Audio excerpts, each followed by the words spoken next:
Olá pessoal, eu me chamo Ari Fonseca Júnior, sou engenheiro, eu sou sócio proprietário da Signo Engenharia, uma empresa de consultoria voltada à gestão de processo no segmento das edificações.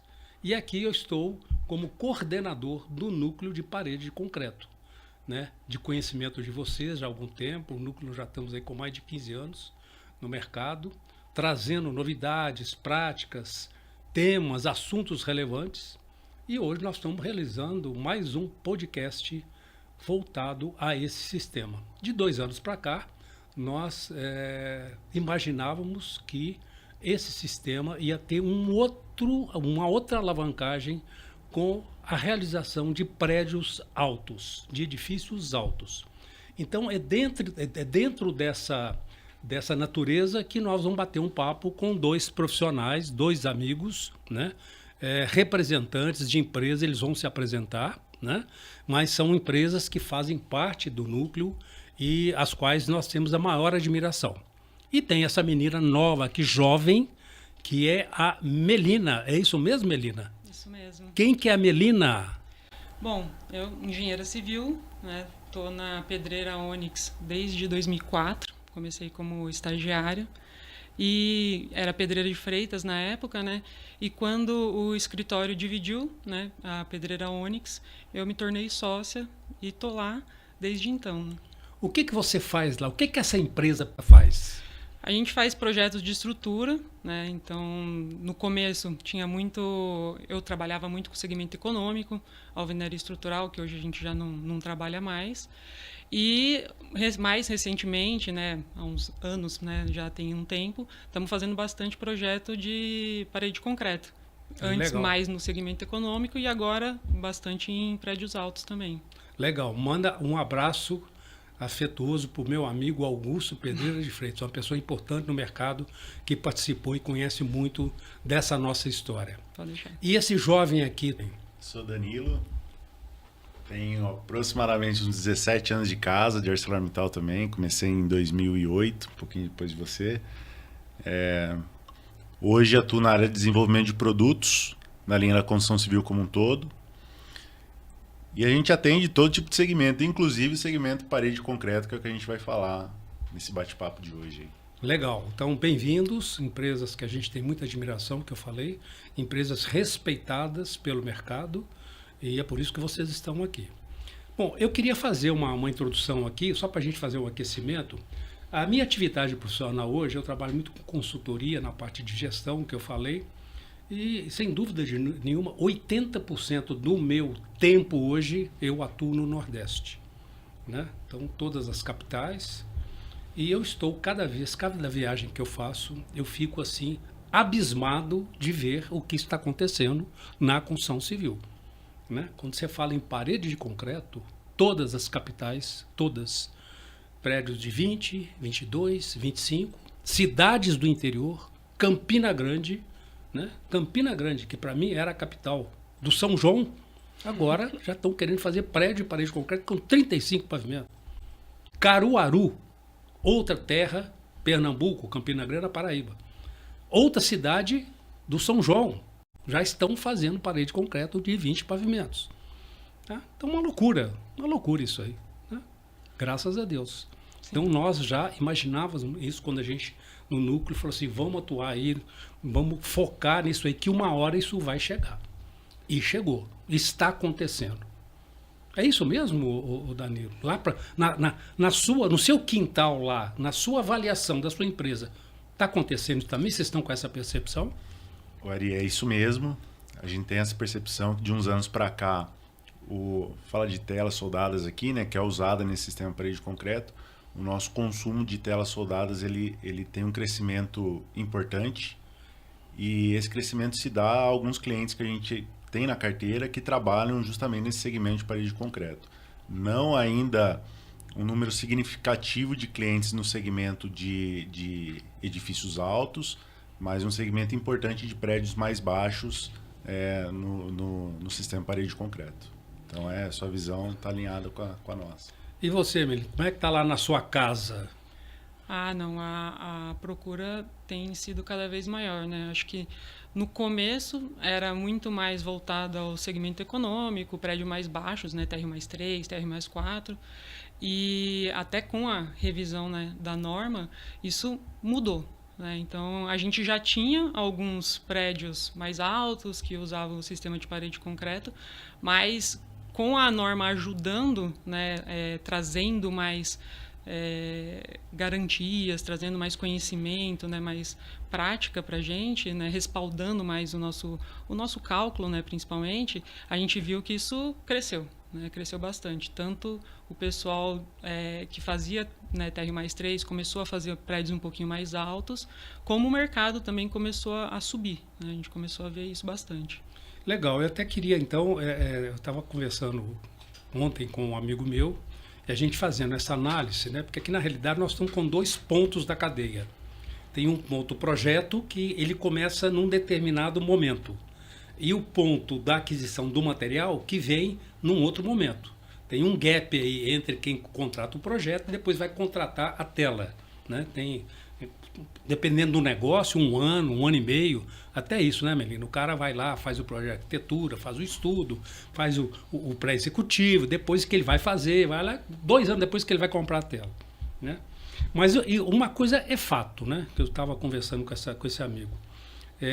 O sistema parede de concreto está longe de a gente ter dúvida que está absolutamente consolidado.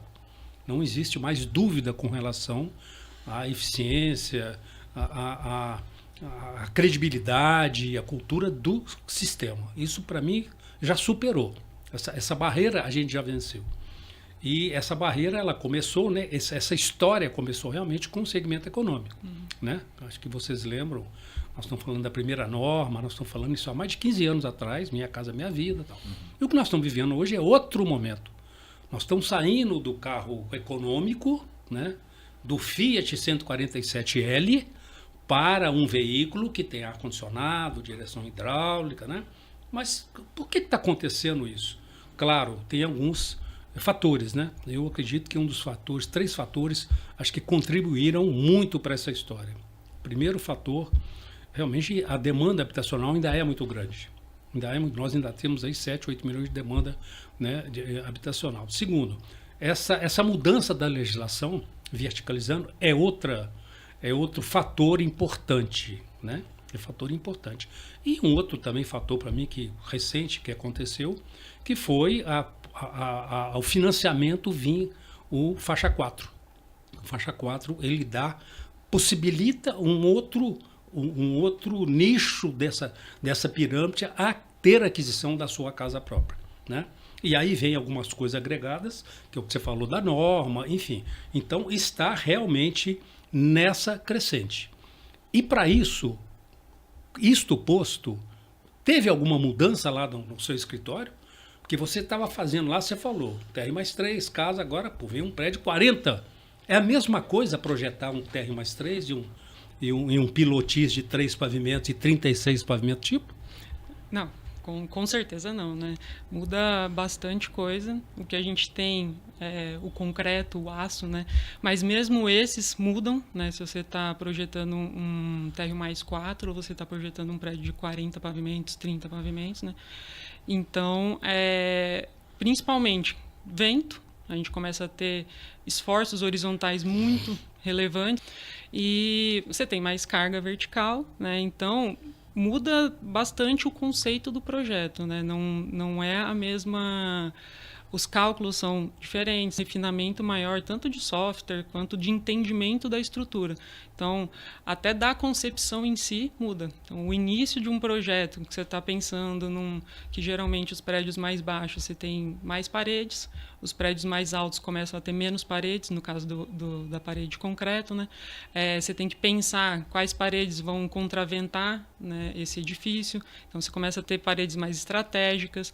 Então, o nosso caso, né, projetista estrutural, a gente tem que estar desde o início, desde a concepção, junto, né, do projeto, do produto. Né? A gente tem que estar envolvido desde o começo para ajudar a ter a maior eficiência para o projeto em si. Quer dizer, que é outra pegada, né? É outra pegada. Outra pegada. Com certeza. Conhecimento.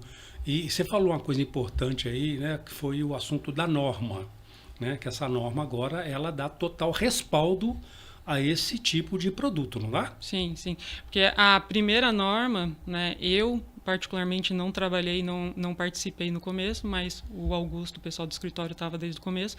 Foi uma norma inicial, mas para realmente pegar os prédios que estavam na época sendo construídos. E a norma agora, acompanhando a tendência, né, do mercado, veio para dar esse respaldo para prédios mais altos. Então, ela deixou mais claro como que, até quando você pode dimensionar pela norma de parede, quando que você precisa ir para a norma mãe, que é a 6118. Ela criou alguns, por exemplo, o edifício simplificado, para justamente ter essa divisão um pouco melhor explicitada, né, para quem vai consultar a norma. Então, mudou. A gente não pode encarar da mesma forma, com os mesmos conceitos, com as mesmas premissas de projeto, um prédio baixo de um prédio alto. Tem que ter essa diferenciação. Legal. E o pessoal do aço, teve alguma mudança? Porque há 20 anos atrás, né, aqui em São Paulo, o pessoal reclamava que não vendia tela. Eu não consigo vender tela, Ari. Ninguém usa tela. Vamos, Ari, ajuda a gente a vender tela, Ari. E agora? O que mudou com esse advento, com essa consolidação desse processo, com o mercado utilizando, né? Alguma coisa mudou lá na área do aço? Tivemos mudanças importantes. Só um comentário com relação à norma, né? A norma, ela vem para derrubar uma barreira técnica que existe. Então, em outros segmentos também, outras linhas que a gente atua, a questão de ter uma norma dando esse respaldo, ela ajuda demais. Inclusive, aí já entrando na pergunta, né? A ArcelorMittal sempre, como líder de mercado, sempre atento aos movimentos que estão por vir, etc. A gente começou a fazer um estudo lá em 2018, 2019, prevendo que haveria uma alta demanda de telas, né? E aí a mudança significativa que nós tivemos na empresa foi um investimento focado em uma máquina de telas especiais lá em Guarulhos, né? E hoje o mercado principal que essa máquina hoje atende é o segmento parede de concreto. Legal. Com alguns tipos de telas que vão na linha de telas especiais, né? Que foge um pouquinho da 7481 para questões aí de economia de material, racionalização de material no canteiro, desperdício. Então tivemos mudanças importantes e estruturais, inclusive no setor do aço também, prevendo essa alta demanda. Legal. Nós vamos... Estou tendo uma ideia aqui que depois eu vou conversar com você. Legal, ouvi isso aí. Já aceitei. Vou conversar com você isso aí. Legal. Uma pergunta assim, Maria, por que você está com um projetista de estrutura e um cara do aço? O que tem a ver uma coisa com a outra? Tem alguma coisa a ver um projetista com um fornecedor de aço? Né? Com certeza, né? E até você comentou que a gente está no começo do projeto e o pessoal do aço está lá no final, né? Mas não necessariamente, e principalmente no caso de parede de concreto, a gente tem que estar muito junto desde o começo, porque o projeto tem que ser muito pensado na execução. Então não adianta eu projetar de uma forma, detalhar, dimensionar meu projeto, sendo que o meu cliente final vai ter dificuldade para achar tal tipo de aço, por exemplo, porque vai ter uma dificuldade para tal material, não vai fazer sentido nenhum, né?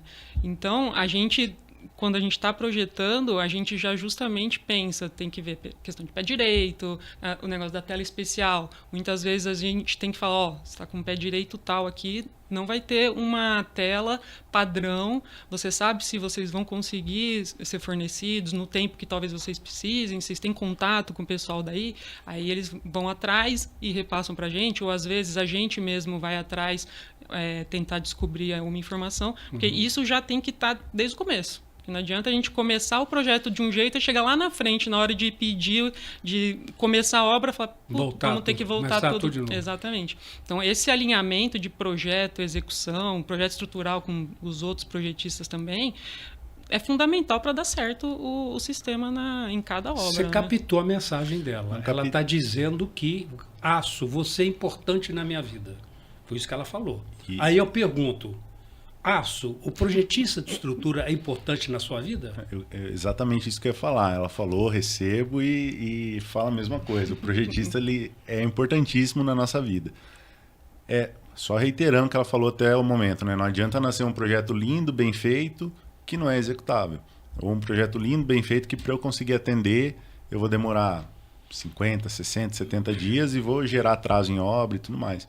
Então é fundamental, cada vez mais a gente busca essa aproximação com os engenheiros calculistas, estruturais, para não só na linha de parede de concreto, mas todos os projetos nascerem mais junto possível, porque essa união, assim, desde o começo, a gente ganha muito em tempo, ganha muito em futuros problemas que poderiam acontecer lá na frente, que a gente consegue evitar já na fase de projeto. Então, eu como profissional, eu falo muito o seguinte, é que nós temos que ter uma engenharia integrada já no produtor.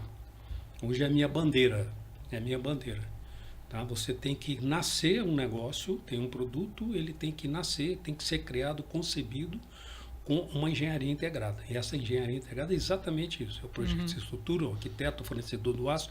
No caso da parede de concreto, o fornecedor da forma, o projetista de instalação, né? Então, é realmente uma coisa nova. Eu vejo isso aí como uma coisa mais desafiadora para, principalmente, esse sistema. Porque a engenharia, ela vai subir o patamar. Né?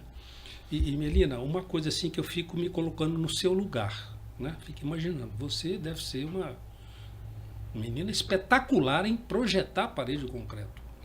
Agora, o cara que vai concretar, o cara que vai contratar, nem sempre tem o mesmo nível que você tem, porque você é uma especialista. Normalmente o construtor, ele é um generalista. Que dica que você daria, principalmente, aquilo que eu falei, esse mercado hoje está com dois caminhos. Ou o cara que estava no econômico baixo e vai subir, ou aquele que não estava em lugar nenhum e quer subir. Hoje eu estava numa empresa aqui em São Paulo, Carapicuíba, aqui do lado, o cara está querendo fazer parede de concreto em prédio alto, 28 pavimentos. Nunca fez. Então, que dica que você dá para esse cara que está vendo o galo cantar, que está vendo lá, qual que é a dica que você daria para ele na hora de contratar um bom projetista de estrutura? Eu acho que ele tem que se cercar, né? Não só o projetista de estrutura, mas se ele nunca executou nada no sistema, na parede de concreto, eu daria a dica dele se cercar dos melhores profissionais em todas as áreas que ele puder.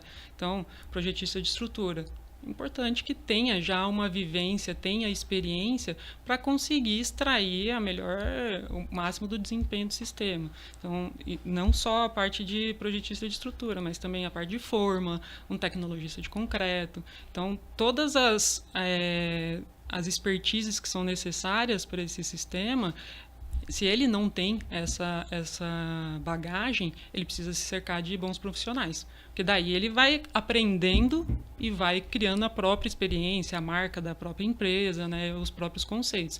Mas ele precisa ter pessoas que consigam guiar e dar dicas, né, entender desde o começo, desde o produto, como é que faz como é que eu extraio o melhor e já nascer com aquele empreendimento pensando na parede. Legal. Não ter uma adaptação de algo que foi feito com outro sistema, vamos adaptar para a parede de concreto. Você não vai ter o máximo desempenho para o sistema. Galera, quem está falando é a projetista, tá? Então, nós não combinamos nada, mas eu concordo plenamente com o que ela está dizendo. Você tem que ser do seu lado os melhores para quê? Para que você minimize o risco do insucesso e da ineficiência. Para o aço vale a mesma coisa? Ou deixa o projeto vir, que veio o projeto, aí eu vou fazer, vou fabricar, esse assunto deixa que eu resolvo? Tem alguma dica que você daria? Porque a gente pode... É a questão da cultura, né? Você faz um sistema que não tem muita engenharia elaborada, aí você vai comprar o concreto, vai comprar o aço, a pessoa acha que domina. Mas quando você vem com uma coisa mais racionalizada, tem algumas coisas que têm a sua especificidade, né? No caso do aço, tem um pouco disso? Tem alguma dica que você daria, Danilo? Eu queria trazer 2 pontos aqui na visão do aço. A primeira é essa mudança de mindset da pessoa que vai executar o sistema, né? Às vezes, é uma pessoa que já vem com uma ideia formatada e que a gente precisa, que nem você comentou, né? Ela é uma especialista falando do assunto. Do nosso lado, nós temos os nossos especialistas falando do assunto. mas às vezes na ponta a gente não tem um especialista recebendo a informação. Então, hoje, para a gente ter uma ideia, a ArcelorMittal ela tem uma equipe que é responsável por fazer alguns estudos de conversão de projeto e apresentar isso em números para o investidor, né? Para a pessoa que vai fazer a construção lá, para ele entender que se ele migrar de um sistema convencional para o sistema parede de concreto, ele vai ter ganho X, Y, Z, e assim a gente consegue um sucesso maior nessa conversão. Agora a dica e os cuidados que precisam ter é o seguinte, assim como do lado do projetista ela tem que se cercar de profissionais bons, do lado do aço é a mesma coisa. Hoje, se a gente, falando de tela, que é a parte do trefilado, né? Hoje a gente, fonte BTS, Instituto Brasileiro de Telas Soldadas, hoje a gente tem mais de 130 fornecedores de telas de trefilados aí no Brasil. Fornecedores independentes, né? Produtores independentes. E o IBTS fez uma pesquisa contratada por nós, onde aponta que 95% desses fornecedores possuem algum tipo de tela não conforme, possui alguma não conformidade nas telas. Isso é importantíssimo quando o fornecedor ele vai fazer a escolha do aço, porque nem tudo é preço, né? Então, às vezes, ele vai por preço, eu vou optar por esse sistema, que eu já vou ter uma economia na minha obra comparado com o sistema convencional, e eu vou economizar no aço também, vou procurar o aço mais barato. Mas, às vezes, ele não está falando com uma empresa séria, que possui certificação, que possui auditoria a cada 6 meses, que tem o produto produzido exatamente de acordo com o que a norma rege, que precisa ser. Então, a dica é, se cerque de bons profissionais, desde a etapa do projeto até a etapa de fornecimento do aço. Essa acho que é a principal dica aí. Muito bem colocado, muito bem colocado. Eu sou uma pessoa que defendo muito a condição do melhor preço. Eu sou radicalmente contra o menor preço. Eu sou da linha do melhor preço. E quando você vai seguir com um empreendimento dessa natureza, você está falando em eficiência, você tem depois o pós-obra. Certo, Melina? Ah, com certeza. O que você quer falar aí? Que você tá... Não, estava pensando que ele falou do aço e da qualidade do material, né? Quando a gente muda o patamar das edificações, prédios altos, o material ele é fundamental. Então, você tem solicitações elevadas, né? Você precisa de um concreto bom, você precisa de um aço bom.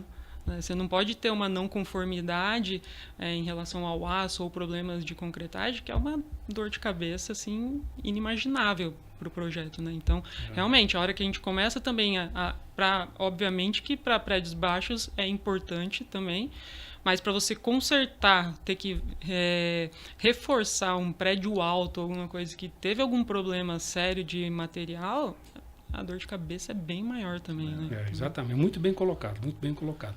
Eu outro dia fiz uma apresentação em que eu trouxe esse negócio, fiz uma fala dizendo o seguinte, é a mesma coisa do avião. Você pega um avião bimotor e vai fazer um Airbus A350. Os conceitos são os mesmos, são? Para decolar, para voar, é a mesma coisa. Agora, a engenharia de um avião é totalmente diferente da outra engenharia. Então, é o que eu disse no início, né? Você vai no TR+3, numa casa, e vai para um Airbus, um prédio de 45 pavimentos, certamente você tem que ter o cuidado, você tem que cercar dos melhores que você falou, você tem que cercar das soluções que vão te trazer garantia, porque afinal de contas, né, doutor, a responsabilidade técnica é de quem faz. Então, é uma coisa que você... não vale transgredir, não vale passar por cima, né? A gente tem que fazer... É outro nível de engenharia. Sim. O que nós estamos fazendo é outro nível de engenharia. É isso mesmo? Ah, com certeza, né? A gente exige mais engenharia, exige mais processos, né? Exige mais atenção, mais cuidado, um cálculo mais eficiente. Então, tudo... Se você quer ter um prédio mais alto, até a nossa parte de cálculo, processamentos, máquina para processar os edifícios, não pode ser uma máquina tão tranquilinha, demora.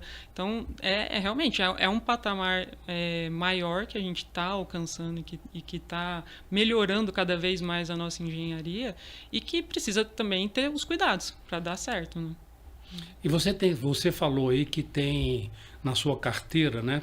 Você ainda tem pessoas entrantes para esse assunto. Que tipo de público? Porque vocês trabalham, a sua empresa é a maior empresa do mundo. né? A ArcelorMittal, para quem não sabe, é a maior empresa do mundo na área de siderurgia. No início da minha carreira, eu trabalhei muito na área de siderurgia. E hoje a marca sua de siderurgia é a CST, Companhia Siderúrgica Tubarão, em Vitória, que eu trabalhei na construção dessa unidade que hoje é gestão da Arcelor, mas é a maior do mundo, né? E essa carteira que está vindo, né, aí, como é que está assim, a nível de diversificação dessa carteira de clientes? O que você está observando? Vocês trabalham só com empresa grande, tem a empresa menor? Qual que é o feeling que você está tendo disso aí? Ari, a gente atende de tudo hoje. De tudo mesmo. Assim, o maior edifício que está sendo construído, o Senatower, hoje ele é produto da ArcelorMittal, assim como a gente atende clientes com foco MRV, de alta repetição, alta repetibilidade. Então, assim, a gente atende todos os segmentos. Obviamente que vai ter uma separação dentro lá do nível de atendimento que a gente dedica para cada um, né, em função do poder de compra e tudo mais. Mas a gente hoje atende todos os segmentos, e o que a gente percebe que tem chegado bastante, e aí conecta um pouco com o assunto de aumento de parede de concreto e tudo mais, a gente vê alguns estudos que falam sobre a idade média do trabalhador hoje da construção civil. Hoje a cidade, se não me falha a memória, tem 43 anos, se eu não me engano. E o que isso reflete na prática? Reflete que está mais difícil a gente achar mão de obra. Ou seja, um trabalho convencional hoje, que vai demandar, sei lá, algumas pessoas para fazer, quando a gente opta por um sistema mais enxuto, que é mais a repetição, que é mais o trabalho em série, a gente consegue reduzir essa mão de obra, né? E a gente vê muita procura nesse sentido. Pessoas que tinham um nível de trabalho com um nível de mão de obra e que estão tendo dificuldade para encaixar, continuar na mesma escala, com a mesma mão de obra, e estão optando por sistemas mais eficazes que demandam cada vez menos mão de obra. E aí a parede de concreto encaixa como uma luva, né? Exatamente. Eu estava em Recife semana passada conversando com o dono de uma empresa que hoje está fazendo o maior prédio em parede de concreto. Lá em Camboriú faz muito alto, mas lá, pelo que eu sei, eu não conheço lá, é muito pilar parede, né? É muito a parte externa. Esse empreendimento que nós estamos fazendo lá em Recife, ele é todo de parede de concreto, ele é absolutamente monolítico. E ele estava falando que há 10 anos, quando ele começou, uma obra que ele fazia com 350 pessoas, hoje ele faz com 120. Então você aumentou a sua produtividade. O que vai acontecer para você reter esses 160? Estava falando com ele, você vai ter que melhorar a sua condição de remuneração. Exatamente. Porque aí o cara vai segurar. É o que acontece na Europa, nos Estados Unidos, o cara está lá trabalhando, mas ele é bem remunerado. Então não tem problema de ser pedreiro, não tem problema de ser montador. Nenhum problema, desde que ele ganhe bem, né? Eu acho que fica bom para os dois lados, né? Fica bom para os dois lados. Eu acho que esse é o ponto. A questão não é talvez a falta, né? Talvez seja a remuneração da mão de obra. Hoje, assim, a gente visita o Brasil inteiro, questão de algumas obras, e tem um estudo da FGV, inclusive, que fala que 70% das empresas que atuam na construção civil percebem essa falta, né? Essa dificuldade de mão de obra. E também atrela a questão de remuneração. Hoje, um profissional que está ali como um servente, como pedreiro, ele prefere muitas vezes fazer um outro trabalho, né, dentro de um carro, dirigindo um carro no ar-condicionado, que às vezes ele é remunerado igual ou até melhor do que se ele estivesse no canteiro, né? Então esse é um ponto que eu acho que é importantíssimo nessa questão da mão de obra. Eu acho que indiretamente a gente acaba contribuindo, né? A gente que eu falo, por fazer uma defesa desse processo. Porque o aparelho de concreto não é 100% industrializada, ela é muito racionalizada. Sim. Mas ela permite que você acople outros subsistemas industrializados. A parte de instalação elétrica, hidrossanitária, a parte do caixilho, da porta, né? Então essa mudança realmente, eu acredito que é o que nós temos que encarar daqui para frente. Porque se você estava com 150, 800 pessoas, passou para 150, e você tem uma escalada na sua empresa, uma esteira que vai acontecer, cara, eu quero ficar com 150 para poder fazer durante 10 anos. Eu não quero ficar trocando isso. Né? Então eu estou começando a perceber esse movimento. Né? Então a mão de obra vai faltar, desde que você não tenha uma gestão sobre todo o seu negócio. Isso é fato. Isso é fato. Lá também, e o projetista não tem essa história? Tem remuneração? Como é que é? Tem um cara que chega, qualquer um sabe projetar. Como é que é essa escola, né? Essa escola, porque é muito especialidade, né? Sim, sim. Não, tem, e a gente tem sentido não sei se chega a ser uma falta de interesse, né, na área em si, mas antigamente a quantidade de currículos, por exemplo, que a gente recebia para hoje mudou bastante, né? Então você via a época de boom, a hora que a gente estava naquele boom enorme da engenharia, nossa, todo mundo queria ser engenheiro, todo mundo queria ou trabalhar em obra ou fazer projeto, né? E hoje já está bem, isso já caiu um pouco, né? E tem que gostar. Eu acho que tem tanto essa parte da remuneração, né, e que a gente conversa muito da questão de falta de mão de obra nas obras, mas a gente também tem que pensar nas melhores condições para quem está no campo, a gente tem que pensar em como atrair esses talentos para o escritório, né, a pessoa tem que querer, né, fazer parte daquilo, muitas vezes entender, puxa, eu estou fazendo um projeto, eu estou construindo um prédio que você vai passar lá na frente e vai falar, eu fiz parte daquilo.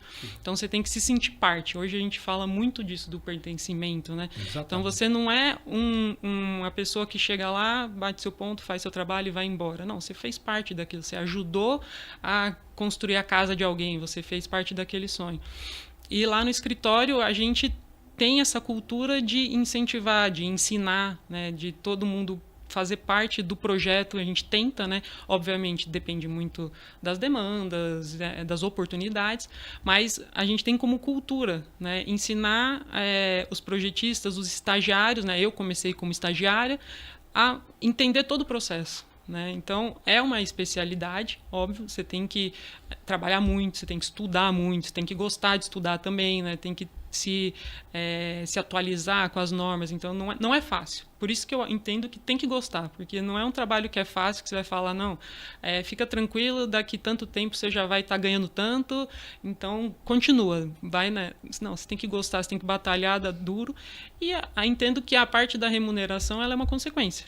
Né? Então, se você der o seu melhor, alguma porta vai se abrir, seja lá no escritório, seja montando, às vezes, o seu próprio escritório. Então, é dessa forma que a gente tenta também atrair os novos talentos ou manter as pessoas, a equipe com a gente. Né? Legal.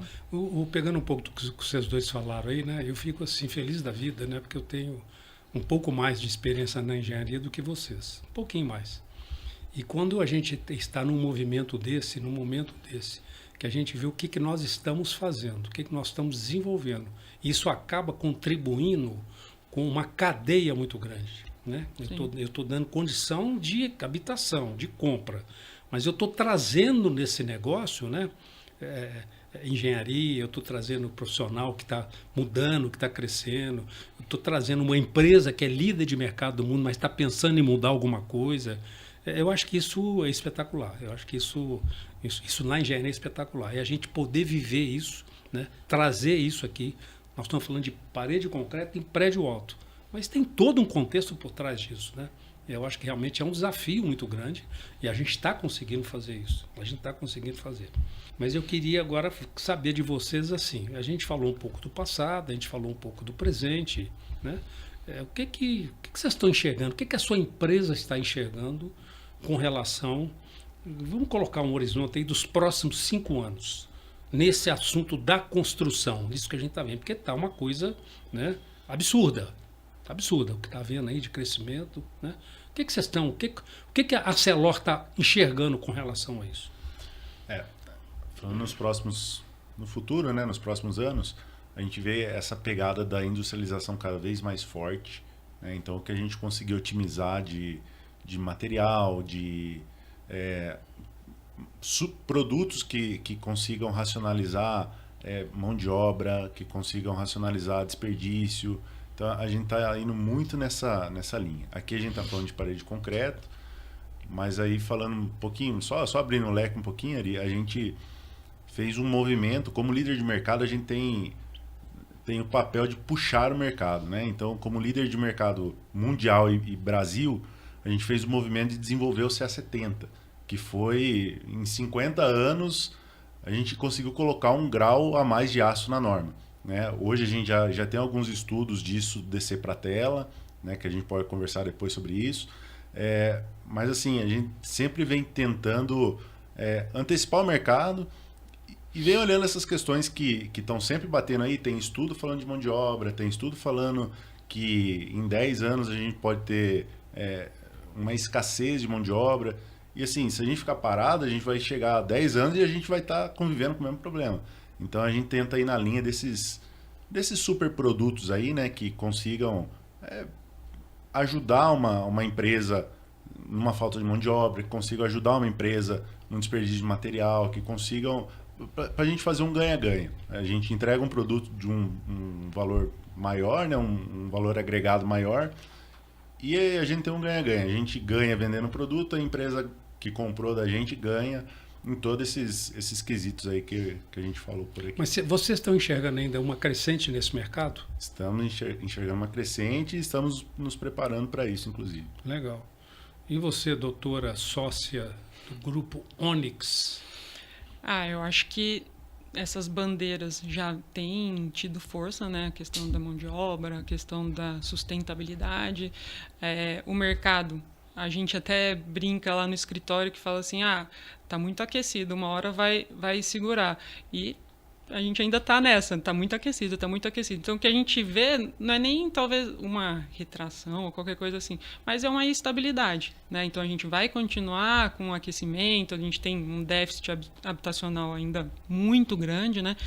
E o que eu acho é que cada vez mais a engenharia precisa entrar mais forte, seja dentro das construtoras, seja com materiais, seja nossa parte também de engenheiro de estrutura, cada vez mais forte para a gente viabilizar o melhor projeto, para a gente viabilizar a melhor execução, para continuar, para ter essa estabilidade, né? Então, eu entendo que dessa parte, principalmente da nossa parte, é o que a gente sempre busca. Como que a gente pode atuar com os nossos clientes, atuar com os nossos parceiros, para que continue, né? Para a gente diminuir um pouco aqueles altos e muito baixos que a gente tem e ter alguma estabilidade. Não vamos dizer que vai ter uma estabilidade, mas ter uma crescente ou uma estabilidade para continuar atendendo, continuar vendo gruas por aí, né? Continuar realmente repondo e tentando atender essa demanda que tem. Bastante. Legal, é isso mesmo, gente. Essa aí é a nossa bandeira, e a minha bandeira pessoal, essa aí, é a engenharia, é a nossa bandeira aqui desse time que está aqui. Né? Somos poucos, mas somos bons, né? E somos especialistas no assunto. Né? Isso é o que a gente fala, né? Que nós somos especialistas nesse assunto. Né? E o que a gente quer com esse movimento é realmente isso, que a gente traga a engenharia integrada para dar eficiência no negócio. Não existe eficiência se não tiver engenharia. Não existe. Não existe. Exato. Em qualquer segmento. Até na agropecuária tem que ter engenharia. Né? Na pesca tem que ter engenharia, né? Tem que ter inovação. Né? Então, meus amigos, assim, eu estou realizado. Finalizar o dia com esse bate-papo aqui não é para qualquer um. Não é para qualquer um. Então, eu queria que vocês se despedissem, né? Antes de eu fazer um fechamento. Agradecer muito a presença de vocês dois aqui. Dois jovens, pessoas jovens, mas falando sobre um mercado de um tamanho, né, e de um país, né, continental feito o nosso. Né? Fala, Danilo. Bom, agradecer o convite em nome da ArcelorMittal. É um prazer estar aqui falando de temas atuais e temas do futuro, né? E deixar um recado é um presente ali. Cadê? Vou falar naquela câmera ali. Quem assistir esse podcast aí, eu vou deixar um link lá no final que tem um manual de boas práticas de execução de telas na obra. Então, comprei a obra, como é que eu checo se essa tela tá boa ou tá ruim? Eu vou deixar um checklist para você lá com 5, 6 pontos onde você pode olhar e você consegue saber se a tela tá boa, tá ruim, o que você tem que fazer se estiver boa, o que você tem que fazer se estiver ruim. Então, agradecer a oportunidade. Legal. E é isso aí. Obrigado, Ari. Com certeza, estará lá. E você, Melina? Eu também agradeço muito o convite. foi muito legal, é muito bom falar de engenharia, a gente nem vê o tempo passar, né? E ainda com pessoas que sabem muito do tema. Então eu agradeço. Acho que tem que continuar, esse trabalho é excepcional, acho que tem muita gente que se beneficia com isso, e eu acho que o que a gente faz aqui tem que ser espalhado mesmo, né? A gente tem que divulgar muito isso para todo mundo, para quem está começando, mais ainda, né? E para quem gosta, né? Quem gosta desse assunto como a gente. Pessoal, feito eu disse, estou muito feliz, né, de estar aqui com 2 colegas de profissão, né, jovens, e eu admiro muito o jovem. Eu falo que a engenharia hoje está na mão dos jovens, né? Quem vai construir, quem vai entregar essa engenharia daqui a 10 anos são os jovens. Então vocês têm uma participação, uma responsabilidade muito grande, né? Agradecer sinceramente a presença de vocês, um grande abraço lá para o Augusto, um grande abraço lá para o Pereira, para todos os envolvidos nesse processo, e torcer para que a gente continue nessa crescente. É o nosso papel, a gente faz isso com muito prazer. Tá? E estou pensando aqui algumas coisas, depois nós vamos conversar, nós vamos trazer novidades aí, tá, galera? Agradeço a todos vocês e até a próxima!